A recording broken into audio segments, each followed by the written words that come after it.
राज्य सरकार का एक ध्येय वाक्य है, पहला सुख निरोगी काया। कुमार संभवम कालिदास रचित जो एक ग्रंथ है उससे ये सूक्त लिया गया, शरीर माध्यम खलु धर्म साधनम। ये माननीय सभापति महोदय केवल अवधारणा नहीं है, इस अवधारणा के पीछे हमारे ऋषि महर्षि, हमारे शास्त्र, हमारे वेद, उनमें इस बात की परिकल्पना की गई है, भगवान भास्कर को प्रणाम करते हुए इस बात की परिकल्पना की गई है, सुखी कैसे रहे, शरीर जो है निरोगी कैसे हो। उसके लिए माननीय सभापति महोदय जो शास्त्र जो कहते हैं, पश्येम सर्दय शतम, जीवेम सर्दय शतम, शृणुताम सर्दय शतम, प्रभवाम सर्दय शतम, मदीना श्याम सर्दय शतम, भूयश्च सर्दय। 100 साल तक हम देखें, 100 साल तक हम जिए, 100 साल तक हमारी कर्णेंद्रियां, हमारे कान जो है वो स्वस्थ रहे। ये परिकल्पना केवल 100 साल तक नहीं, उसके बाद भी हम स्वस्थ रहें। इस परिकल्पना को जब हमारे ऋषि महर्षियों ने देखा, मैं आपके माध्यम से हमारे माननीय मंत्री महोदय से भी एक निवेदन करना चाहूँगा, हालांकि ये विषय उनका नहीं है लेकिन हेल्थ से रिलेटेड है, और इन्होंने जो बजट घोषणा की उस बजट घोषणा में भी इस बात का इन्होंने जिक्र किया है कि आयुष की एक नई नीति बनाएंगे। जब हेल्थ पे और शिक्षा पे जब चर्चा हो रही है, खासतौर से हेल्थ पे, आयुष को इसमें शामिल किया जाना नितांत आवश्यकता। आयुष भी कोई एक छोटी मोटी विधा नहीं है, एक संपूर्ण विधा है, चाहे आयुर्वेद हो, चाहे होम्योपैथी हो, चाहे यूनानी हो। और आज माननीय सभापति महोदय विदेशों में छोड़िए, बल्कि अपने पूरे हिंदुस्तान में कई स्टेट ऐसे हैं जहां मेडिकल टूरिज्म जो है केवल आयुष की वजह से ही पनप रहा है। तो इस चक्कर में हम क्यों इनको छोड़ देते हैं, ये एक चिंतनीय विषय है। माननीय सभापति महोदय, जब हम स्वस्थ रहने की बात करते हैं, सबसे पहले मेरा स्मरण आता है कोरोना काल में। माननीय सभापति महोदय, मंत्री महोदय का मैं ध्यान आकर्षित करना चाहूँगा, कोरोना काल में जिस तरह से हमारी दीनता दर्शित हुई, जिस तरह से हम मजबूर हुए, और उस वक्त जो कुछ भी किया गया उसे स्पष्ट परिलक्षित हो रहा था कि आग लगने के बाद हम कुआं खोद रहे हैं। उस वक्त अभी कुछ पूर्व वक्ताओं ने इस बात का जिक्र किया कि पैरामेडिकल स्टाफ ने काफ़ी अच्छा काम किया, उनको सैल्यूट कर रहे हैं। उस व्यक्ति को हम आज भी भूल रहे हैं। कोरोना काल में जिनकी मृत्यु हो गई, उस मृत व्यक्ति को उसमें पॉलीथीन में लपेट करके उसकी डेड बॉडी को उसके परिजनों तक पहुंचाना, उस हरिजन कर्मचारी की जो पीड़ा थी, इस बात को किसी ने नहीं समझा। अपने जान की परवाह किए बिना उस व्यक्ति ने उस मृत व्यक्ति को, जिसके पास उसके परिजन भी नहीं जा रहे थे, उसको डेड बॉडी को लपेट करके जिस तरह से उन्होंने काम किया, मैं सदन के माध्यम से मैं उन्हें भी सैल्यूट करना चाहता हूँ। खासतौर से राज्य सरकार ने एक बहुत अच्छा काम किया। कोरोना में जो मृत व्यक्ति थे, आज जो SMS में जो IPD टावर बन रहा है, वो IPD टावर डेडिकेटेड है खासतौर से उन मृत डॉक्टर्स के नाम पे। उनको एक तरह से श्रद्धांजलि है उस IPD टावर के माध्यम से। माननीय सभापति महोदय, आप इस बात को महसूस करें कि जब मैं ग्रामीण अंचल में या शहर में कभी गमी में जाता हूं, वहां मुख्य रूप से जो बात सामने आती है कि मृत्यु कैसे हुई, 3 कारण जो सबसे प्रमुख कारण बताए जाते हैं: cancer, heart attack, cardiac arrest और एक्सीडेंट। माननीय सभापति महोदय, आज बीकानेर से जयपुर आने के लिए यदि कोई हार्ट पेशेंट है तो उसके लिए मार्ग में किसी भी तरह की सरकारी कोई सुविधा नहीं है। आज बड़े बड़े जब एक्सीडेंट होते हैं तो मेडिकल कॉलेज बीकानेर से लेकर के जयपुर तक कोई ऐसा ट्रॉमा सेंटर नहीं है जहां उस गोल्डन पीरियड में उस एक्सीडेंट हुए व्यक्ति को कोई रिलीफ मिल जाए। सरकार सुविधा दे रही है। सरकार जो है, अभी माननीय पूर्ववर्ती सदस्य कह रहे थे कि भारत सरकार ने भी इस बात की सुविधा दे रखी है। हमारे राजस्थान सरकार ने भी जो है माँ योजना में इस बात को अभिमत कर रखा है कि यदि कोई एक्सीडेंट हुआ है तो उसको तत्काल जो है नज़दीक के किसी हॉस्पिटल में हम ले जाएं। लेकिन एक्सीडेंट पीरियड के लिए मैं माननीय मंत्री महोदय आपका ध्यान आकर्षित करना चाहूँगा, आपको विशेष रूप से, क्योंकि आप बहुत संजीदगी से इस बात को महसूस करते हैं कि एक्सीडेंट व्यक्ति को उस गोल्डन पीरियड में कोई अच्छा ट्रॉमा सेंटर मिले। तो वो ट्रॉमा सेंटर यदि सरकारी क्षेत्र में हो इस पे आपको चिंतन और मनन करना चाहिए, क्योंकि जिस तरह से हेल्थ के सेक्टर में आप सोचते हैं, विचार करते हैं, जिस तरह की योजनाएं आपने लागू की है, तो मैं निश्चित रूप से इस बात को मान के चलता हूं कि ट्रॉमा सेंटर डेवलप होना चाहिए। निरोगी रहने के लिए जो खास तौर से जिन चीज़ों की आवश्यकता है, अभी पूर्व वक्ता ने काफ़ी इसमें विस्तार से कहा, मैं विस्तार में नहीं जा रहा हूँ। वायु प्रदूषण, ध्वनि प्रदूषण, दूध हो, पनीर हो, मावा हो, घी हो, ये सब चीज़ें हैं। आपने अभी बजट भाषण में ये भी कहा है भाई इनके लिए लेबोरेटरीज जो है बनेगी, लेबोरेटरीज के माध्यम से जो है हम इस पर अंकुश लगाने की कोशिश करेंगे। मेरा इसमें एक और बात माननीय सभापति महोदय, केवल दूध की, पनीर की, घी की हम बात कर रहे हैं, लेकिन जो मेडिसिन कई बार जो है हम अखबार में पढ़ते हैं कि आपकी जो है जो जेनरिक मेडिसिन है, मेडिसिन जो है वो उस गुणवत्ता की नहीं मिल रही है, मेडिसिन में जो है किसी तरह की नकली मेडिसिन मिल रही है, उनके बारे में हम क्या सोच रहे हैं? दूध आपने खाया, पनीर आपने खाया, उस वक्त आपको जो है किसी बात का रिएक्शन हुआ या कोई किसी तरह का इन्फेक्शन हो गया, लेकिन उस गलत दवा से जो नुकसान हो रहा है, उस गलत इंजेक्शन से जो नुकसान हो रहा है, उस गलत मेडिसिन से जो नुकसान हो रहा है, ये तो मास किलिंग का सा मामला है सभापति महोदय। इसके बारे में माननीय सभापति महोदय आपके माध्यम से मैं माननीय मंत्री महोदय से आग्रह करना चाहूँगा कि खास तौर से मेडिकल की जो इश्यूज हैं, मेडिसिन के मामले में किसी तरह की यदि अडल्ट्रेशन हो, उस पर गंभीर से गंभीर जो है इस बात जो है वो सजा का प्रावधान किया जाना चाहिए। ये बहुत गंभीर विषय है माननीय सभापति महोदय। अभी माननीय सभापति महोदय आपके इस बजट भाषण में खास तौर से एक बात का ये जिक्र किया है कि prevention is better than cure. बात बिल्कुल सही है, लेकिन प्रिवेंशन होगा कैसे? न तो मिलावटी चीज़ों पे हमको रोक लगा रहे हैं, न किसी और पे हम ध्यान दे रहे हैं, तो इस पे आपको विशेष रूप से ध्यान देना चाहिए। चिरंजीवी योजना का नाम बदल करके आपने माँ योजना कर दिया, किसी को कोई एतराज़ नहीं है, माँ बहुत अच्छा नाम है, लेकिन इसमें माननीय मंत्री महोदय पूर्व में जो व्यवस्था थी कि जो व्यक्ति 850 रुपया दे करके तत्काल जो है अपना रजिस्ट्रेशन कराना चाहता है, उसको तत्काल जो है कलेक्टर के माध्यम से उसको अनुमत किया जा सकता था। अब उसमें 3 महीने का ग्रेस पीरियड दे दिया। आज आप यदि कार्ड बनाएंगे तो इसका इलाज आपको 3 महीने बाद मिलेगा। माननीय सभापति महोदय, आप तो स्वयं ग्रामीण अंचल से आते हैं, बीमारी कब किसी को पूछ के आती है? बीमारी पूर्व में जब ये व्यवस्थाएं नहीं थी, सरकार की तरफ से ये जब सुविधाएं नहीं थी, घर बिक जाते थे, जमीनें बिक जाती थी, गहने बिक जाते थे, कर्ज लेना पड़ता था, तो बीमारी पूछ के नहीं आती। और यदि किसी व्यक्ति से कोई गलती से वो कार्ड नहीं बना पाया, यदि वो भूल गया इस बात को, वो यदि अपना 850 रुपये में कार्ड बना रहा है, या तो वो कार्ड के लिए एलिजिबल है, उस स्कीम में एलिजिबल है, और यदि एलिजिबल नहीं है वो 850 रुपये में अपना कार्ड बना रहा है, हम सरकार जो है उस कंपनी को क्यों ये फायदा देना चाह रहे हैं कि 3 महीने का पीरियड हम उसको दे रहे हैं कि 3 महीने बाद जो है तुम्हारा इलाज जो है हम अनुमत करेंगे। मेरा आपके माध्यम से आग्रह है मंत्री महोदय को कि उस पर तत्काल आपको चिंतन मनन करना चाहिए। 3 महीने का जो पीरियड आप जो दे रहे हैं उसको तत्काल हटाना चाहिए।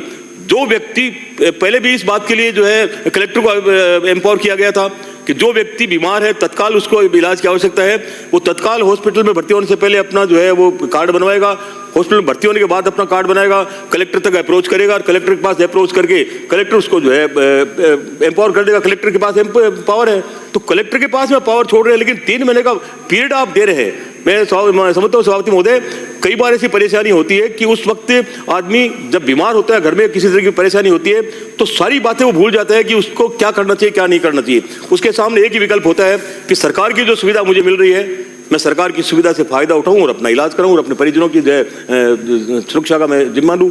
तो मैं आपके माध्यम से ये जरूर कहना चाहूँगा। दूसरा माननीय सभापति महोदय, जब आपकी ये चिरंजीवी योजना खासतौर से जो जिले हॉस्पिटल्स जो हैं उनमें जब ये लागू थी, तो मैं खासतौर से सीकर का जिक्र करना चाह रहा हूँ कि सीकर में RMS-RS की जो हमारी जो सोसाइटी है उसमें चिरंजीवी योजना के माध्यम से एक बड़ा लंबा अमाउंट जो है चिरंजीवी योजना के माध्यम से जो रियम्बर्स होता है, उस रियम्बर्स से काफ़ी बड़ा पैसा जो है जमा हुआ। आज उस पेमेंट को देने में भी कंपनियां काफ़ी डिले कर रही है। कई जो हॉस्पिटल्स हैं पेमेंट की डिले होने की वजह से और उसको जो है अलाउ भी नहीं कर रहे हैं। और इसी के साथ मैं एक बात और कहना चाहूँगा, राज्य सरकार की योजना है RGHS में लंबे समय से लोगों के पेमेंट जो है ड्यू हो रहे हैं, और पेमेंट ड्यू होने की वजह से लोगों को पेमेंट नहीं हो रहा, तो लोग जो है दवाइयाँ भी नहीं दे रहे। तो RGHS को काफ़ी जो है सोच समझ करके राज्य सरकार द्वारा बनाया गया था। राज्य सरकार द्वारा इस योजना को, जो बहुत अच्छी योजना है सारे कर्मचारियों के लिए जो बाकी जो रिटायर्ड लोग हैं उनके लिए, तो इसको पेमेंट के माध्यम से तत्काल लोगों का पेमेंट हो, ये बहुत जरूरी है माननीय सभापति महोदय। तो मैं माननीय मंत्री महोदय का ये भी चाहूँगा कि तत्काल आप इस पे जो है कोई न कोई व्यवस्था सोचें। माननीय सभापति महोदय, SMS मेडिकल कॉलेज के बारे में काफ़ी चर्चा हुई यहाँ पे। SMS मेडिकल कॉलेज को माननीय सभापति महोदय, मैं मंत्री महोदय का ध्यान आकर्षित करना चाहूँगा, SMS मेडिकल कॉलेज को प्योरली आपको एम्स की तर्ज पर रेफरल हॉस्पिटल बनाना चाहिए। SMS हॉस्पिटल में 15-15 हज़ार पेशेंट्स आते हैं, उसमें न कोई रिसर्च वर्क होता है, न जो गंभीर बीमारी के जो लोग रोगी हैं उनको जो है कोई डॉक्टर समय दे पाते हैं। भीड़ इतनी ज़्यादा होती है कि पेशेंट को समय देखने का टाइम ही नहीं मिलता। न केवल इससे हॉस्पिटल का काम सफर होता है, बल्कि हॉस्पिटल से एसोसिएटेड जो कॉलेज के जो प्रोफेसर साहिबान हैं उनको अपनी कॉलेज में फैकल्टीज को पढ़ाने में भी काफ़ी परेशानी का सामना करना पड़ता है। तो SMS को प्योरली रेफरल हॉस्पिटल जो है इसको जो है बनाए एम्स की तर्ज पर। इसमें वही पेशेंट आएगा जो जिलों से और आसपास के जगह से रेफर होकर आएगा, उसका बोझ भी कम होगा। उसके लिए आपको जो व्यवस्था करनी है, जैसे अभी माननीय वरिष्ठ सदस्य कालीचरण साहब भी फरमा रहे थे कि आसपास के जो हॉस्पिटल्स हैं वो चाहे जयपुर के हों चाहे जिलों के हॉस्पिटल हों, जिलों के हॉस्पिटल्स को आपको स्ट्रेंथन करना चाहिए था। पूरे जिलों में खासतौर से जो मेडिकल कॉलेज की जो परिकल्पना माननीय प्रधानमंत्री वो की गई या माननीय अशोक गहलोत जी द्वारा भी उसको जो है अपने ध्यान देकर के कुछ कॉलेज खोले गए, उसका अभिप्राय क्या था? कॉलेज क्यों खोले गए? कॉलेज इसलिए खोले गए थे कि हर बजट में PSC खुलती है, हर बजट में जो है CSC खुलती है, छोटी छोटी जो है वो सेंटर्स में डॉक्टर्स की जरूरत पड़ रही है, तो डॉक्टर्स की अवेलेबिलिटी हो, इसलिए हमने ये मेडिकल कॉलेज की परिकल्पना की। मेडिकल कॉलेज हमने खोल भी दिए, लेकिन मेडिकल कॉलेज खोलने के साथ साथ जो PSC आपने इस बजट में भी जो है आपने काफ़ी कुछ कहा है कि काफ़ी आप जो है PSC खोल रहे हैं, काफ़ी आप CSC खोल रहे हैं, और आपने मॉडल CSC का भी जिक्र किया गया, मॉडल CSC बनाएंगे। माननीय सभापति महोदय, मॉडल CSC क्या भवन से बनती है? अच्छी भवन आपने बना दिया, अच्छी आपने रंग पुताई करा दी, तो उससे तो अच्छी CSC और मॉडल CSC नहीं बनी। अच्छा आपने हॉस्पिटल बना दिया, PSC बना दी, CSC बना दी, उससे भी नहीं बना। उसमें स्टाफ कैसा लग रहा है? उसे पैरामेडिकल स्टाफ उसमें कैसा लग रहा है? माननीय सभापति महोदय, अभी माननीय बजट में एक बात कही है कि आप जो है हॉस्पिटल जो छोटे हॉस्पिटल हैं PSC CSC, उनमें ट्रू नोट और CB नोट मशीन आप लगाएंगे और डिजिटल एक्सरे मशीन लगाएंगे। क्या टेक्नीशियन है आपके पास में? माननीय सभापति महोदय, टेक्नीशियंस जो जिले के जो हॉस्पिटल है उनमें एक्सरे के लिए रेडियोलॉजिस्ट उनमें नहीं है, टेक्नीशियन आपके पास में है नहीं। तो ये हॉस्पिटल आप खोल रहे हैं, PSC खोल रहे हैं, CSC खोल रहे हैं, बहुत अच्छी बात है, लेकिन इनके साथ साथ जो पैरामेडिकल स्टाफ और मशीनों को ऑपरेट करने वाले जो लोग जो हैं, आज भी कई जगह ऐसी स्थिति है कि आपका मशीनें तो है, डायलिसिस मशीन है, तो डायलिसिस मशीन करने के लिए ऑपरेटर नहीं है। आपकी एक्सरे मशीन है, एक्सरे मशीन को ऑपरेट करने के लिए आपका जो है ऑपरेटर नहीं है, टेक्नीशियन नहीं है। तो इसको भी साथ साथ आपको जो अभी आपने इसमें लिखा है करीब 1500 व्यक्तियों को आपने जो है नौकरी देने की इसमें बात की है, तो खासतौर से टेक्नीशियंस की भर्ती भी उतनी जरूरी है जितनी बाकी के नर्सिंग स्टाफ की उनकी जरूरी है। माननीय सभापति महोदय,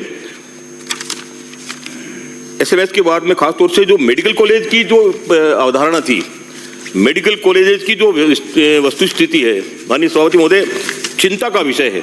और मंत्री महोदय, इसको आप जितनी गंभीरता से ले सके आप उसको लें। आप मेडिकल कॉलेजेस की आप हालत देखें।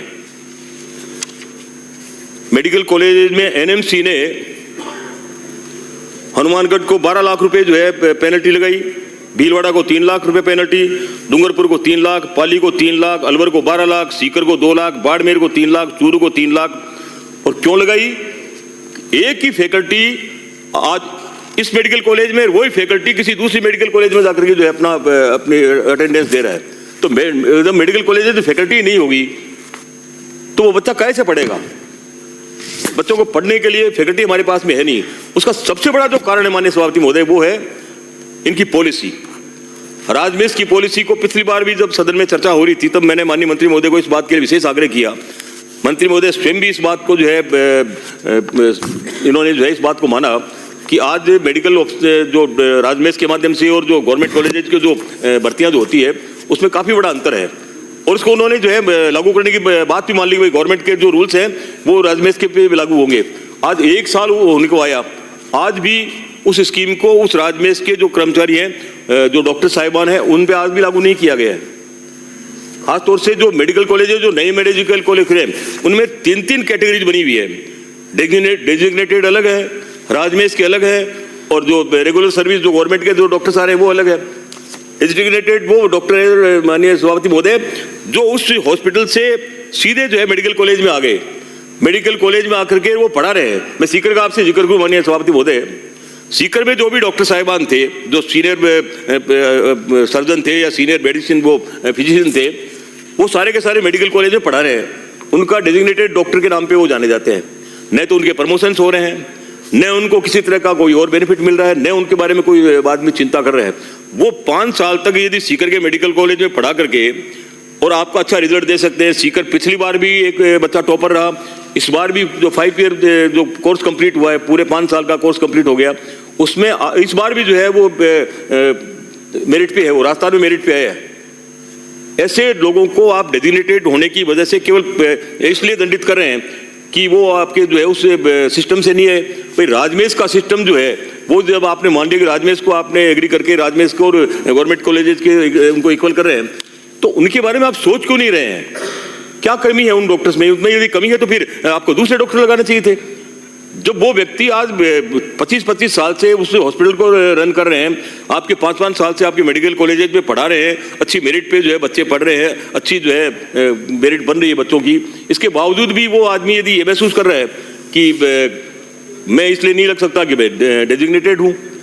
मेडिकल कॉलेजेस में आज जो वैकेंसीज है फैकल्टीज की, माननीय सभापति महोदय आप सुनकर के दंग रह जाएंगे। केवल कोई एक मेडिकल कॉलेज की बात नहीं कर रहा हूं मैं आपसे, पूरे मेडिकल कॉलेज की, पाली, भीलवाड़ा, बूंदी, बाड़मेर, डूंगरपुर, सीकर, भरतपुर, चूरू, करौली, अलवर, गंगानगर, धौलपुर, चित्तौड़गढ़, सिरोही, हनुमानगढ़, दौसा, ये सारे मेडिकल कॉलेजेस वो हैं जिनमें पद स्वीकृत है, लेकिन पद के अगेंस्ट में भर्तियां आज भी वहां पे नहीं हुई है। कौन भर्ती करेगा?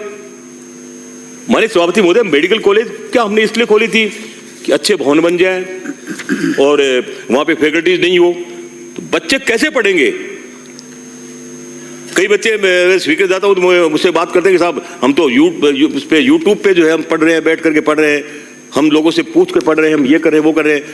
हमको यदि अच्छा टैलेंट हमको चाहिए, अच्छे बच्चे हमको चाहिए, अच्छे बच्चे पढ़ करके अच्छे बच्चे निकले, तो उन बच्चों के लिए फैकल्टीज की व्यवस्था माननीय सभापति महोदय नितांत आवश्यक है। और बिना फैकल्टी के कोई आदमी यदि ये समझे कि बिना फैकल्टी के ही वो जो है बच्चे पढ़ लिख करके तैयार हो जाएंगे, तो मैं ये समझता हूं कि निश्चित रूप से ये हमारा भ्रम है। बच्चों को पढ़ाने के लिए अच्छे शिक्षक चाहिए, अच्छे शिक्षक चाहिए तो आपको फैकल्टीज की जो डिमांड जो है उसको पूरी करनी पड़ेगी।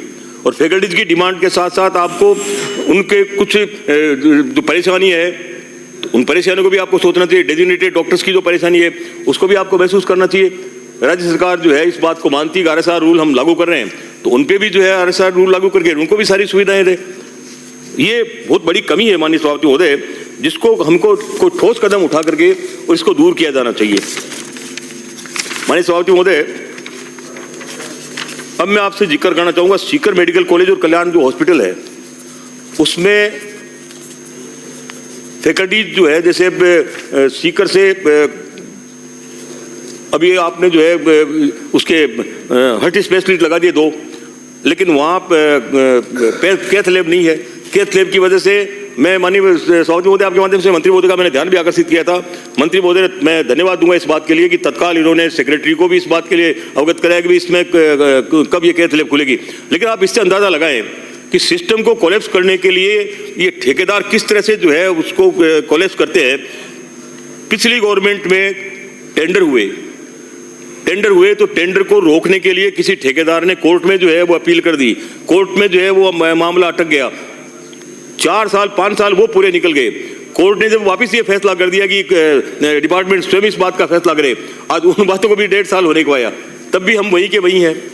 तो जिम्मेदारी तय करनी चाहिए कि तत्काल जो है उसको इस तरह की चीजों को हम लागू करें। सीकर में खासतौर से मंत्री महोदय मैं आपसे निवेदन करना चाहूंगा, न्यूरो सर्जरी, यूरोलॉजी, कार्डियोलॉजी और ओंको, कल सदन में आपके पानी पे चर्चा थी और पानी पे चर्चा के दौरान कितने माननीय सदस्य ऐसे थे जिन्होंने इस बात का जिक्र किया कि गंगानगर में, हनुमानगढ़ में जो रेल जो आती है, उस रेल का नाम हमने कैंसर रेल रख दिया, कैंसर ट्रेन रख दिया। और ये स्थिति माननीय सभापति महोदय, जब मैं गाँव में जा रहा हूँ तो मेरे सामने भी ये आती है कि 3 तरह से जो डेथ हो रही है उनमें कैंसर गंभीरतम बीमारी है। तो मैं निवेदन करना चाहूँगा आपके माध्यम से माननीय मंत्री महोदय को कि यदि कोई व्यवस्था बैठ सके तो सीकर को भी आप इसमें शामिल करें। सीकर एक वो सेंटर है जो आपके जयपुर का सैटेलाइट टाउनशिप है। सीकर के आसपास की जो भौगोलिक स्थिति है, और आज सबसे जो बड़ी परेशानी है माननीय सभापति महोदय, राजस्थान की भौगोलिक परिस्थिति है। भौगोलिक परिस्थिति ऐसी है कि एक दूसरे जो अपने रिमोट जो एरियाज है, बाड़मेर, सिरोही, जालोर, जैसलमेर वगैरह, दूरियां इतनी ज़्यादा है कि उन तक वो सौदा पहुंचना बहुत मुश्किल है, उसमें खर्चा भी बहुत ज़्यादा पड़ता है। फिर भी चूंकि राजस्थान एक वेलफेयर स्टेट है और ये सरकार की ये जो है प्रायोरिटी बनती है कि वो तत्काल इन बातों को सोच करके, और माननीय मंत्री महोदय काफी संजीदा व्यक्ति हैं, मेडिकल डिपार्टमेंट कैसे स्ट्रेंथन हो, इस पे माननीय सभापति महोदय कभी आपको आसपास अपने जो एमएलए की कोई कमेटी बना कर उसके बाद उससे भी आपको विचार करना चाहिए, ऑफिसर से भी आपको इस पे विचार करना चाहिए, और ये डिपार्टमेंट कैसे स्ट्रेंथन हो इस पे आपको गौर करना चाहिए। और जो हेडक्वार्टर्स जो है उन पे ज्यादा से ज्यादा अच्छी आप सुविधाएं उपलब्ध कराएंगे, इसका निश्चित रूप से लाभ मिलेगा। मैं पूरे आपको इस बात के लिए धन्यवाद देता हूं कि आपने जो कुछ सुना, निश्चित रूप से आप इस पे पूरा विचार करके इनको आप लागू करेंगे। और खासतौर से जो मैं बात से आपसे कह रहा हूँ आयुष डिपार्टमेंट के लिए, इस पे भी माननीय मंत्री महोदय, आपके पास में डिपार्टमेंट नहीं हो लेकिन डिपार्टमेंट जिसके पास भी है उनसे बात करके, क्योंकि चिकित्सा पद्धति केवल मेडिकल ही नहीं है, आयुष भी चिकित्सा पद्धति है। और चिकित्सा का जब हम बात करें, चिकित्सा मेडिकल की हो चाहे आयुष की हो, उन दोनों पे हम विचार करके राजस्थान को कैसे हम लाभान्वित कर सके, इस पे आपको विचार करना चाहिए। मैं आपका बहुत बहुत धन्यवाद ज्ञापित करता हूँ। बहुत बहुत धन्यवाद। धन्यवाद सभापति महोदय, आपने मुझे